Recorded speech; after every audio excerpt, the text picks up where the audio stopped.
আলো ঝলমল সাজে সেজেছে গির্জা, উজ্জ্বল চারদিক। বড়দিনে সারা দেশে বর্ণিল আয়োজন।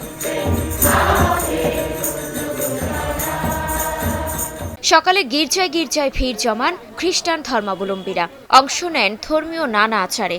অনুষ্ঠিত হয়েছে বিশেষ প্রার্থনা। প্রত্যাশা বাংলাদেশ যেন সুখে শান্তিতে এবং একতায় বসবাস করে এবং সকল ধর্মে মিলে যেন মিলেমিশে কাজ করে, দুর্নীতি থেকে দূরে থাকে এবং ভালো থাকে, সবাই যেন নিজেদের আত্মার কথা শোনে। আমার চিন্তা আছে যে ঈশ্বর এই মেসেজটা আমাদেরকে দেয়, যেন আমরা তার ভালোবাসা গ্রহণ করি এবং পরে শেয়ার করি। প্রার্থনা করছি যে সারা বাংলাদেশে যাতে একটা শান্তি বিরাজ হয় এবং সকলের সাথে একটা ভালোবাসার সম্পর্ক।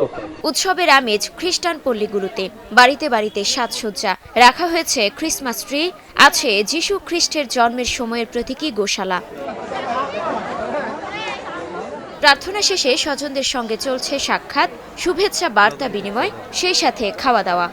তো এই একটা উৎসব যেখানে সবাই আমরা বাড়িতে একসাথে হই। প্রার্থনা করেছি আজকে খ্রিস্ট জাগে যেন এই সমস্ত অস্থিরতা, তারপরে ভুল বোঝাবুঝি, দ্বন্দ্ব, কলহ সবকিছু দূর হয়। পিঠাপুলির উৎসব হচ্ছে, তো সবকিছু মিলে খুবই আনন্দঘন একটা পরিবেশে আমরা আমাদের বড়দিন উদযাপন করছি।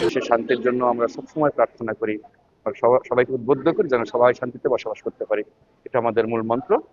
আগামী দিনে প্রত্যাশা হলো আমরা যেন সবাই জাতি ধর্ম বর্ণ নির্বিশেষে সবাই যেন এক মন এক প্রাণ ঈশ্বরের ভালোবাসায় যেন বেঁচে থাকি। সমস্ত সমস্যা কাটিয়ে এই দেশে যেন শান্তি সৌহার্দ্য বিরাজ করে, আমাদের ঈশ্বর যেন সেই শান্তি নিয়ে আসে।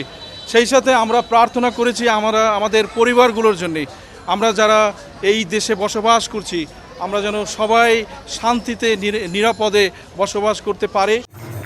বড়দিন ঘিরে ধর্মীয় আলোচনা সভা সহ দিনভর আছে নানা আয়োজন। মুক্তা আক্তার, স্টার নিউজ।